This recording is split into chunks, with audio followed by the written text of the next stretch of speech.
고기를 먹느냐 마느냐, 우상 제물에게 바쳐진 고기인데 먹어야 되냐 말아야 되냐, 이게 이제 고린도 교회 안에는 이게 심각한 문제였어요.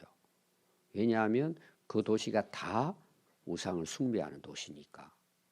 근데 우상을 숭배하는 데 있어서 이제 음식을 갖다 바치잖아요. 장사하는 사람도 먼저 장사 나가기 전에 우상에게 바치고, 그리고 이제 그걸 장사로 팔아먹었단 말이에요. 이제 불교 국가에 가면은 그 거리마다 하여튼 그 집 앞에 다 뭐라 그래, 제단이라 그래야 될까요? 향을 피워놓는 그런 것들을 만들어 놨습니다. 그리고는 아마 우리 태국 갔을 때 우리 선교팀들이 보셨을 거예요. 아침에 이제 예를 들어서 그 호텔입니다. 식당이에요. 근데 그 앞에 조그마한 이렇게 제단을 만들어 가지고 그 이제 오늘 장사하기 전에 음식을 쟁반에 담아 가지고 뭐 두세 사람이 그 직원들이 쭉 아침에 일찍 일하기 전에 그 음식을 가지고 가서 그 앞에 이제 올려놓고, 그리고 이제 향을 피우고 거기서 기도하고, 이 그 의식을 행하고 하루에 일을 시작을 해요. 그러니까 그것은 대표죠. 모든 것은 뭐예요? 신께 바친다는 의미예요. 이렇게 하고. 그리고 이제 그 일을 시작합니다. 그럼 그 안에 우리가 예를 들어 그 식사를 했잖아요. 그 생활을 하잖아요. 그럼 어떤 면에는 그들이 자기들의 신께 바친 것을 우리가 먹는 것 같은 거예요. 그게 그 고린도 도시는 그냥 일성화되어 있는 거예요. 모든 그 집마다 다. 그러면 그들이 예수를 믿게 됐잖아요. 그 음식이 다 그렇게 해서 나오는 거잖아요. 그러니까 이걸 먹어야 되냐 말아야 되냐. 전에는 이제 우상을 숭배했는데 이제 하나님을 알았잖아요. 예수님을 믿게 됐단 말이에요. 이 음식을 먹어야 되냐 말아야 되냐. 먹을 때마다 어떨까요? 이들이. 이미 그들은 습관화되어 있는 거예요. 그것이 문화화되어 버렸단 말이에요. 이게 끄림직한 거예요. 근데 그 안에는 유대인 기독교인도 있습니다. 또 어떤 경우에는 이제 그걸 뭐 지금 우리하고 다르다 그랬죠. 성경을 펴서 읽을 거라고 생각하면 안 돼요. 야, 이 성경이 어떻게 되냐.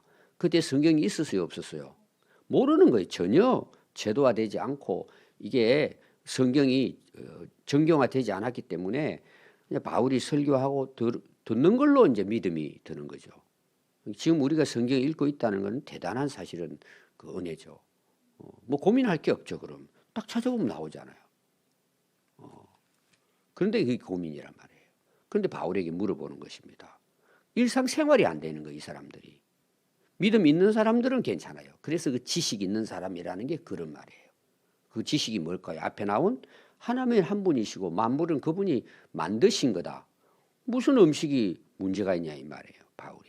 오늘 이어지는 내용이에요. 거기에 대해서. 그래서 7절. 그러나 이 지식은, 자, 지식이라는 말은, 자, 음식이 어떤 능력이 있어요, 없어요? 음식은 똑같이 음식이에요. 우상에게 바치든 10번을 바치든 100번을 바치든 거기에 바치는 사과는 그냥 나무에 열린 사과하고 똑같은 거예요. 이제 그게 지식이란 말이에요. 하나님 안에서는 다 하나님 주신 것이니까 선한 거잖아요. 그냥 먹어도 아무 상관없어요. 근데 그 당시 그 사람들에게는요, 먹어도 괜찮은 거 알아. 근데 이게 확신이 없는 거예요, 거기에 대해서.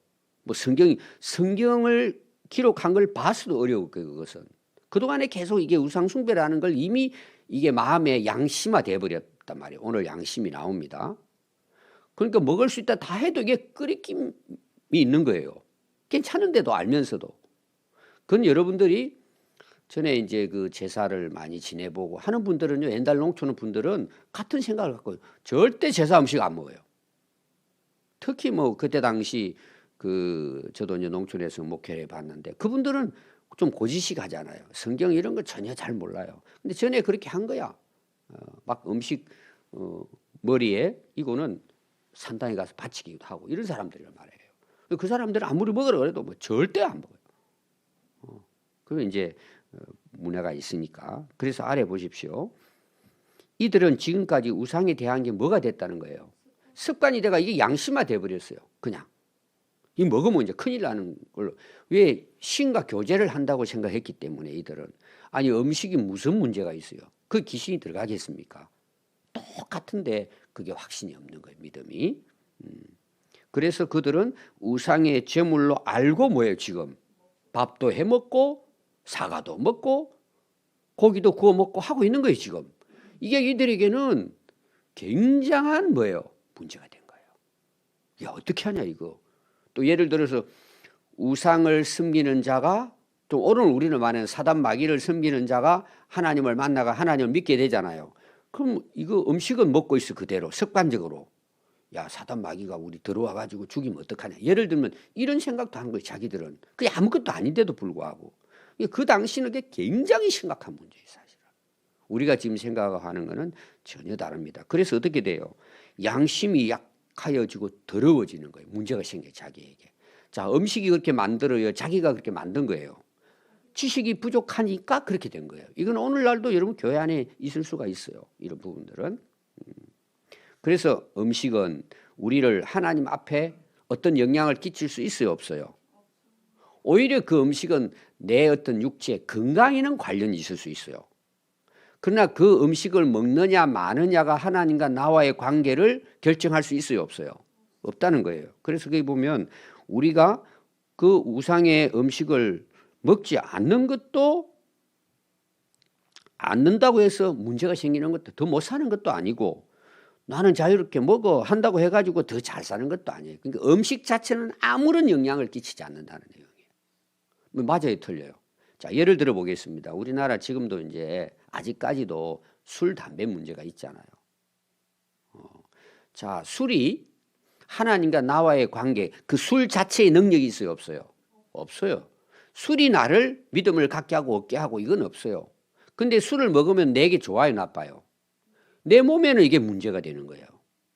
술병 걸려가 돌아가시는 분 많잖아요. 담배예요. 담배는 어린애에게나 할아버지에게는 다 물어보세요. 담배 몸에 유익하냐? 하나도 유익하지 않아요. 근데 그 습관화 돼버리잖아요. 제가 이제 얼마 전에도 누구하고 전화했는데 아직도 담배를 못 끊어서 교회를 못 나오겠다고 끊으면 나간다고 이제 몇 번 그렇게 했는데 이게 못 끊는 거예요. 그래서 이제 병원에 가서 약으로 이게 좀 조제를 해서 먹어라. 그 저에게 물어보는 거예요. 약 먹으라 그래. 빨리 약 먹으라 그거. 자기 의지로 안 된다. 여러분 굉장히 어려운 겁니다. 그게. 그래서 그 담배를 끊으려면은 그런 어떤 그 훈련하는 데 가가지고 그 음식에 따라서 약을 먹으면서 습관화될 때까지 그 이제 치료해주는 그런 데가 있습니다. 우리 의지가 부족하다면 안 피워야지 이게 되지 않아요. 하나님의 은혜로 돼요. 근데 그 담배 자체가 하나님과 나와의 관계를 결정할까요? 그게 담배의 능력이 있냐고요? 없어요. 그러나 그것은 내게 해가 돼요. 다른 사람에도 해가 될 수 있어요. 그러니까 오늘 음식도 우상에게 아무리 천번 만받쳐도 그 음식 자체는 그대로 음식이지 그것이 능력을 행하는 게 아니라는 내용이에요. 이것이. 더 나은 것도 아니고 더 좋은 것도 아니고. 우리가 이런 생각도 해야 돼요. 내가 담배 안 피운다 해가지고 그러면 내가 대단한 믿음이고 이렇게 보면 안 돼요. 담배는 담배예요. 내 몸을 해롭게 하기 때문에 안 하는 거예요. 남에게도 해를 끼치고. 그걸 이제 바울이 이야기하는 거죠. 그래서 너희의 자유가 믿음이 약한 자들에게 걸려 넘어지게 하는 장애물이 된다면 이건 주의하라는 거예요. 이 바울이 처음부터 끝까지 이야기는 그거예요. 지식이 있는 자, 나는 괜찮다 이거죠. 근데 그 지식이 자기를 어떻게 만들었다 그랬어요. 어제 말씀에. 교만하게 만들어. 나는 뭐 아무 문제 없어. 근데 믿음이 약한 사람은 그걸 보고는 뭐예요? 장애물이 되는 거예요. 왜? 자기도 그렇게 해야 되는데 안 되잖아요. 자기는. 찌들어져 있으니까 거기에. 근데 그 사람에게 강요를 한다고 생각해 보세요. 그거 괜찮아. 제가 이제 목사잖아요. 왜 그렇게 하고 있냐고. 먹으라고 억지로 먹었어. 이 사람 어떻게 될까요? 괜찮을까요? 문제가 생길까요? 집에 가서는 복통이 터지는 거야. 설사하고 막 잠 못 자고. 음식에 아무 문제 없어요. 근데 그 사람은 그거에 믿음이 약하기 때문에 그게 안 되는 거예요. 여러분 이게 충분히 이해하겠죠. 제가 결론의 부분에 가서 실제적인 예를 한번 드리겠습니다. 그래서 지식이 있는 내가 우상의 집에 앉아서 먹어요. 무당구단 데 가가지고 끝나면 이제 음식장 나오잖아요. 뭐 맛있다 그러고 먹었어요. 근데 전에 이제 우상 숭배했던 사람들이 거기에 있었는데 보니까 목사님이 그거 마음대로 먹고 있는 거야. 자기한테는 큰일 날 문제예요. 이거지. 귀신 들어가면 저 목사 어떻게 하냐 이러고 자기는 굉장히 두려운 거예요. 이것이. 그럼 막 떨리기도 하고 큰일 났다 어떻게 하냐. 그래서 이리 와 이리 와. 이 사과야 그냥 먹어. 어이 그 안 먹으려고 하는데 그냥 목사님 막 이게 아무것도 아니라고 하나님 앞에서는 그때 성경이 없었습니다. 했어요. 바울이 그랬다고 생각합시다. 그러니까 그냥 괜찮은 모양이도 먹었어요. 괜찮을까요? 집에 가면 복통이 일어나는 거예요. 그 사람으로 하여금 오히려 해를 끼치게 하고 죄를 짓게 하는 게 이런 거예요. 감당이 안 되는 거예요. 그럼 뒤에서 누가 그 역사할 것 같아요? 그걸 가지고 사단 마귀가 역사한단 말이에요. 이것을. 너는 이제 끝났어 이놈아. 너는 예수 믿어도 소용없어. 예를 들면은 너는 이제 죽었어 이놈아. 오히려 그 양심을 해치게 되고 그 신앙으로 하여금 죄를 짓게 만드는. 그래서 여기에서는 망한다고까지 이야기를 했어요. 넘어지지 않도록. 그래서 지식이 있는 내가 그렇게 하면 안 된다. 양심이 담력을 얻어 우상 제물을 먹지 않겠느냐? 그러면 내가 그렇게 한 지식으로 말미암아 믿음이 약한 자가 멸망까지 당한다. 그것 때문에 교회 안 나온다. 예를 들면은 나 이제 끝났어. 그러고 실망좌절해 가지고 그렇게 빠지게 자기가 그렇게 하는 건 아니지만 마귀가 장난을 치겠죠. 그래 가지고 그는 그리스도를 위하여 죽으신 형제다. 예수님은 그들을 위해서도 예수님은 구원하기 위해 자기를 희생했다는 내용이에요. 구원하기 위해서. 그 한 영혼을 살리기 위해서 그 한 형제를 위해서도 예수님은 십자가에 돌아가셨다. 예수님 십자가에 돌아가실 이유가 없잖아요. 죄가 없는데. 십자가에 내려올 수 있어요. 근데 지셨잖아요. 왜 그럴까요? 우리의 구원을 위해서. 그게 십자가의 사랑이고 십자가의 도라 말이에요. 근데 내가 지식이 있다고 난 다 한다고 이 교만이라고 이야기해서 앞에서. 지식이 나쁜 건 아니죠. 그래서 다른 사람을 해하게 만드는 거예요. 교만한 사람들이. 제가 이제 예를 들었잖아요. 우리 신학자들 중에도 그렇게 하다 하나님 위에 자기가 올라가 버리는 거죠. 근데 그걸 믿는 사람이 있는 거예요. 따라가는 사람. 망하게 하는 거잖아요. 제가 이제 성공회에서 성공회는 이제 영국의 국교입니다. 국교. 한국에 들어와 있어요. 성공회. 제가 얼마 전에 거기에 다녔던 학생이 이제 목사가 됐던가요? 하여튼 그 학자가 됐어요. 근데 이제 그 강의를 하는 걸 잠시 들었습니다. 성공회가 신학교가 거의 없어져 버렸어요. 일반 대학이 돼 버렸어요. 일반 대학이. 그리고 거기에는 마르크스주의 이런 걸 가리키는 거예요. 사회주의 이런 걸 가리키는 거예요. 아예 그냥 학교 자체가 그렇게 변질돼 버린 거예요. 그럼 거기 누가 있을까요? 이상한 신학자들이 들어간 거예요. 그렇게 해가지고 들어보니까 이게 굉장한 지금 문제가 된 거예요. 오늘날 신학교 안에서는요, 하나님이 안 계신다는 신학을 가리키는 사람도 있어요. 교수가. 물론 그걸 따르는 사람도 있어요. 그럼 다른 사람은 어떻게 될까요? 망하는 거예요. 나는 괜찮다 이거죠. 참 위험한 거죠. 교만이죠. 어떻게 보면은. 교만이죠. 죄를 짓게 하는 것이다. 그 결론이 바울이 뭐예요? 그러므로 만일 내가 음식을 먹는 데 있어서 자기도 우상숭배하는 그 자리 가가지고 떡도 먹고 다 할 수 있어요. 근데 만약 내가 그런 일을 한다고 해서 형제들이 실족해서 믿음에 떠난다면 나는 어떻게 한다고요? 그 잘 먹는 삼겹살을 안 먹겠대. 제 표현을 좀 오래 맞춰서 그렇게 좋아하는 고기를 아예 영원히 안 먹겠다는 거예요. 이거는 채식주의자가 아닙니다. 그 영혼들을 위해서 나는 자유하지만 그래서 내 형제를 실족하지 않게 하리라. 그럼 바울의 목적은 뭐죠? 나는 이런 사람이야. 나는 능력 있고 나는 다 할 수 있어. 이 자랑하는 사람이에요. 복음을 전해서 영혼을 구원하는 게 목적이에요. 바울은 오직 그거예요. 여러분들이 신앙생활을 하시면서 특히 오래 다니시고 또 교회에서는 좀 역할을 하는 어떻게 보면 목사일 수도 있고 장로님일 수도 있어요. 나는 괜찮다고 이거죠. 나는. 교만을 부린단 말이에요. 근데 그걸 보고 신자들은 뭐예요? 좋게 생각할 것 같아요? 실망하는 거죠. 실족하는 거예요. 나는 괜찮아. 그건 뭔 이야기일까요? 여러분 교회의 직분이 뭐예요? 영혼 살리는 거 아니겠어요? 우리는 하나님을 사랑하면 이웃 사랑하는 것하고 같이 가야 돼요. 그 하나님을 진짜 사랑하는 거라 그러잖아요. 요한일서 보면. 여러분들이 신앙생활을 딱 하는 순간부터 우리는 그리스도 안에 형제잖아요. 그래서 다른 사람에게 조금이라도 내가 도움을 줘서 그들이 예수를 잘 믿고 그들이 예수님을 따라 살아갈 수 있도록 우리는 그 역할을 하는 것이 우리가 해야 될 신앙이에요. 지금 이 교회 안에서 문제입니다. 이거는 안 믿는 사람 앞에도 당연한 것이고 우리가 당연한 것이고. 제가 이제 구체적인 예를 한번 들어보겠습니다. 제가 이제 마곡사 앞에 교회에 들어가는 입구 그 동네 마을이 있는데 그 마을 한 마을에 이제 목회를 했어요. 갔더니 전부 다 무당에 쉽게 말하면 지시를 받아야 돼요. 이사하는 것부터 애들 결혼하는 것부터 해가지고 전부 다 집을 지을 때 대문을 어느 방향으로 봐야 되느냐. 그럼 그게 할머니 그 대장 무당이 있어요. 우리 사택에서 딱 문 열면 산말랭이 딱 보여요. 서로 이렇게. 근데 우리보다 높은 자리에 앉아 있어요. 항상 아래 보는 거죠. 목사 보고 이렇게 할머니하고. 다 거기서 집을 다 새로 지었잖아요.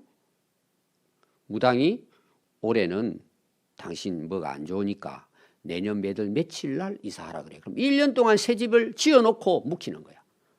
또 이사할 때는 어떻게 하는지 아세요? 거기 시내가 하나 흐릅니다. 농토치고는 좀 큰 그 내가 있어요. 흘러요. 저 아래서 살았는데 우리 교회 앞에 새로 집을 지었어요. 그 이장집인데.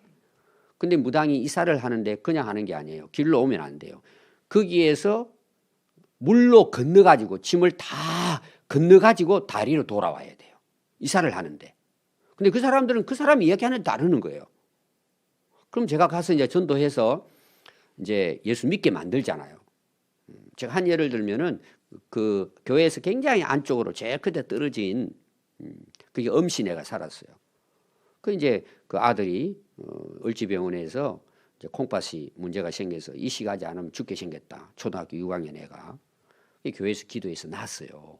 그리고 이제 엄마가 교회 나오고 그 예배드리러 갔어요.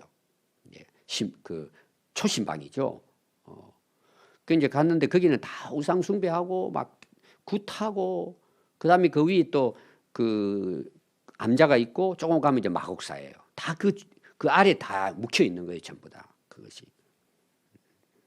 그 가서 이제 예배를 딱 드리러 들어갔는데 문을 딱 안방에 이제 되게 개울이었어요. 안방에 문을 딱 여는데 세 놈이 앉아 있는 거예요, 거기. 이제 세 개만 보이는 거죠. 들어가자마자 뒷문으로 빠져나가 버리더라고. 이제 이놈들 끝났구나. 그리고 예배 딱 드렸어요. 그랬더니 그 어머니가 목사님 그 부적 떼달라 그러더라고. 그런 데는 예수 믿으면 부적부터 떼야 돼. 왜? 무서워가지고. 쉽게 말하면 옮겼잖아요, 주인을. 그럼 이놈들 제가 보니까 도망갔는데 자기는 모르잖아요. 21잔인가 뗐어요. 화장실까지 붙여놨어요. 팔아먹는 거죠. 그리고 그거 다 절에서 팔아먹는 거예요. 그렇게. 또 무당들이 팔아먹고 하는 거 떼왔어요. 그리고 이제 교회를 잘 다녔습니다. 그리고 또 한 분은 이제 그 동자 귀신 들린 아줌마가 있었어요. 맨날 이제 고생을 하는 거죠. 그 나중에 이제 교회 나왔어요. 설교 딱 시작하는데 그때부터 이제 귀신이 장난치는 거예요. 나 어디 가야 되냐. 30분 설교하는데 우르제키는 거예요. 예배 시간에. 끝나고 나서 이제 예배 드리고 그 집에 가서 또 신방했는데 제가 가서 그들이 섬기는 그 신주 단지가 있어요. 꽤 많더라고 보니까. 그래서 내가 다 없애라 그거. 당신 손으로 다 없애고 예배 드려야 된다. 그게 다 이제 끝나고 예배 마쳤더니 뭐가 내가 이상한 거야. 다 안 버렸죠? 그랬더니 한 개 남겨놨대. 가자고. 못 가는 거예요. 무서워가지고. 왜냐하면 예수 신 믿다가 문제 생기면 다시 돌아가겠대. 그럼 그걸 제가 보고 있겠어요? 그걸 가져왔어요. 그걸 군산까지 가져온 거예요. 제가. 우리 평안교회 옛날 그 조립식 할 때까지. 그 부적이 몇 개라고요? 21장. 그리고 그 신주단지. 신주단가 다 이쁩니다. 이제 우리가 그걸 김치 담아 먹고 이렇게 했어요. 그걸 가져왔는데 이걸 제가 제자 대학이니까 뭐 성경 공부하면서 제가 그냥 이야기한 거예요. 그걸 기념으로 가져온 거죠. 이런 일이 있었다. 실제로 이야기하려고. 어느 분이 딱 첫 마디 그러는 거야. 왜 그 귀신단지를 가지고 다니냐고. 그 제가 그때 그걸 없앴을까요? 가지고 있을까요? 그날 당장 깨버리고 부적 다 불태워 없애버렸어요. 그거 가지고 이 사람들은 무서워하는 거야. 아니 부적을 갖고 집에다 두고 그 귀신단지를 갖다가 김치 담는다? 이 사람은 막 놀란 거야. 그분이 목사가 됐어요. 지금. 아, 저렇게 생각하는 사람도 있구나. 그럼 그 사람은 교회에 와가지고 설교 들으면 뭔 생각할까요? 집에다 신주 단지 갖다 놓고 부적을 갖다가 책상에다가 그 서랍에다 21장 넘겨놓고 이 사람 은혜가 안 되는 거예요. 한번 만나면 제가 이야기하려고 그래요. 당신 그때 그런 이야기 했지. 지금은 안 그렇겠죠. 싹 다 없애버려요. 그날적으로. 그러니까 우리가 나는 괜찮아요. 여러분 우리가 이런 경우 참 많아. 저도 그런 실수 많이 해요. 나는 아무렇지도 않아. 근데 저분은 그게 고민하고 있는 거야. 그때는 뭐죠? 그 영혼을 위해 그분의 신앙에 도움이 된다면은 내가 포기하는 거예요. 우리가 자유하지만 바울은 뭐예요? 그 자유를 자기가 원하는 대로 사용하지 않았다는 거예요. 영혼을 살리고 그들이 믿음 생활을 잘하고 구원받을 수 있다면 다 포기한 거예요. 참 이게 어려운 부분이죠, 우리가. 그래서 여러분들이 이 우상 제물의 문제는 그쪽에 심각했는데 오늘 우리가 생각해야 될 부분이 뭐냐 그러면은 나는 괜찮다고 함부로 믿음이 약한 사람에게 강요를 한다든지 이런 거는 꽤 있을 수 있어요, 교회 안에서. 그것도 자기 자신들이 자유롭게 선택할 수 있도록 해야 된다는 거예요. 그럼 보세요. 처음에는 어려워요, 이게. 그럼 그 사람들의 믿음이 이제 오늘 말하면 성경도 배우고 그 말씀을 깨닫고 확신이 갖게 되니까 뭐예요? 자기 스스로 먹을 수 있겠죠. 아니 아무것도 아니구나. 아무 이상 없어요. 그때까지 기다려주는 거죠. 어떤 경우는. 여러분 자녀 교육도 똑같습니다. 쉽지 않은 일이겠지만 어느 정도 여러분들이 선택하도록 자유를 주는 거예요. 근데 처음부터 아빠 엄마는 막 해야 되는 거야. 이러냐. 물론 가르치긴 가르쳐야죠. 그래서 나의 자유가 믿음이 약한 자에게 장애물이 된다면 내려놔야 돼요. 그들이 그 일을 할 수 있도록 옆에 도와줘야 되겠죠. 결론은 뭐예요? 바울은 영혼을 살리는 이것이 자기 사역의 목적이었기 때문에 오늘 여러분 이 말씀을 꼭 기억하고 내가 자유를 하지만 그걸 남발하면 안 돼요. 그게 교만이에요. 그래서 우리가 겸손하게 서로 섬김으로 그들을 주 앞에 세워나가는 그런 성숙한 삶을 살아갈 수 있기 바랍니다. 기도하겠습니다.